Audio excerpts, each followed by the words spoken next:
The buzz in the studio was electric as Denzel Washington arrived for a panel segment, moderated by a major national news network, set to discuss race, justice, and the media's role in shaping public discourse. Among the panelists was Kash Patel, former Trump administration official known for his unfiltered remarks and unapologetic presence.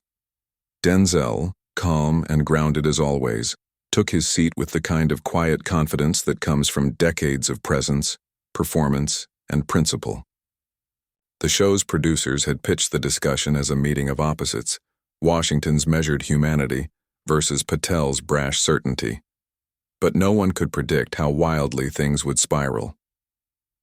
The conversation began with civility, each panelist taking turns outlining their views.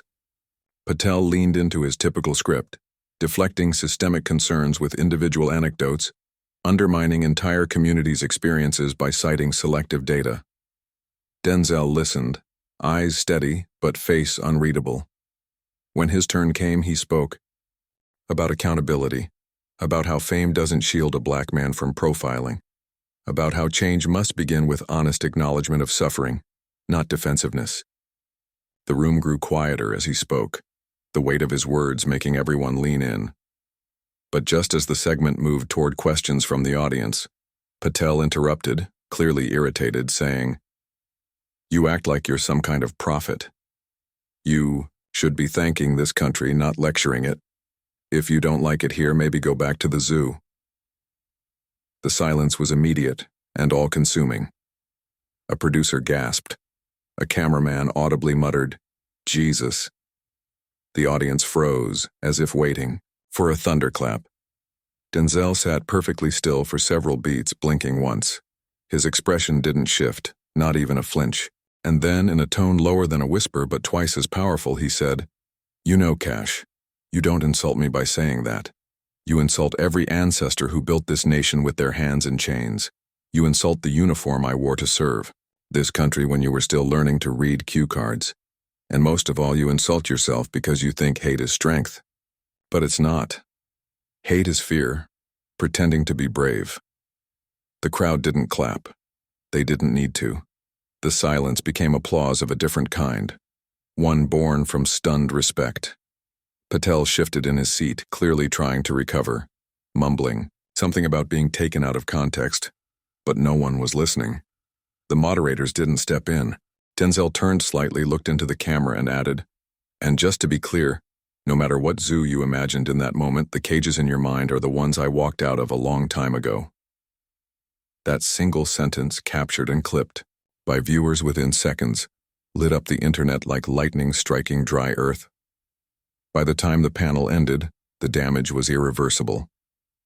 Denzel exited the stage with quiet dignity, greeted by the crew with spontaneous, hushed nods of acknowledgement. Backstage, even other panelists who had disagreed with him earlier in the night approached to offer solidarity. Patel, on the other hand, sat surrounded by his own handlers. His bravado collapsed into awkward silence. Within hours, Patel's comment trended across every major social media platform. Prominent figures from all sides condemned the racial overtones and the thinly veiled aggression. It was no longer about politics, it was about decency. In the days that followed, clips of Denzel's calm takedown aired on nightly news, circulated through editorials, and became the subject of countless discussions on podcasts and live streams. Commentators noted how he didn't shout or retaliate. Instead, he wielded grace as a weapon sharper than any insult. Psychologists weighed in, calling it a masterclass in emotional intelligence. College professors included it in lectures on cultural dialogue. Even some critics who had once dismissed Denzel as just another Hollywood voice found themselves admitting that his poise rewrote the rules of confrontation. Meanwhile, Patel attempted damage control. He posted a statement saying his words were misinterpreted, that he meant the zoo as a metaphor for the chaos of public life. But the internet was unconvinced. Receipts were pulled, past comments were unearthed.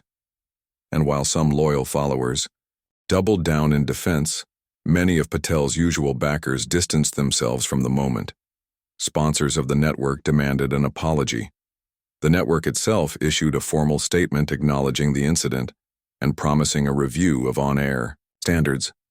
As for Denzel, he never issued a second statement. He didn't need to. The original moment spoke volumes, but a week later, at a public university where he was scheduled to speak, he offered a closing remark that echoed through the auditorium and beyond. "We don't rise by winning arguments. We rise by refusing to become what they expect us to be." That quote alone was printed on signs, made into graphics, turned into classroom posters, and even tattooed by a handful of inspired fans. In a way, the confrontation did more than expose one man's ignorance. It revealed the resilience of dignity in the face of deliberate provocation. Denzel became not just a movie star with talent, but a figure of moral presence in a moment begging for it. The viral clip now lives permanently in the archive of digital culture, a reminder of how silence, strength, and stillness can pierce louder than any rage-fueled retort. And across living rooms, classrooms, courtrooms, and barbershops, Americans of all stripes saw something not just shocking but rare, a moment when hate lost and didn't even realize how.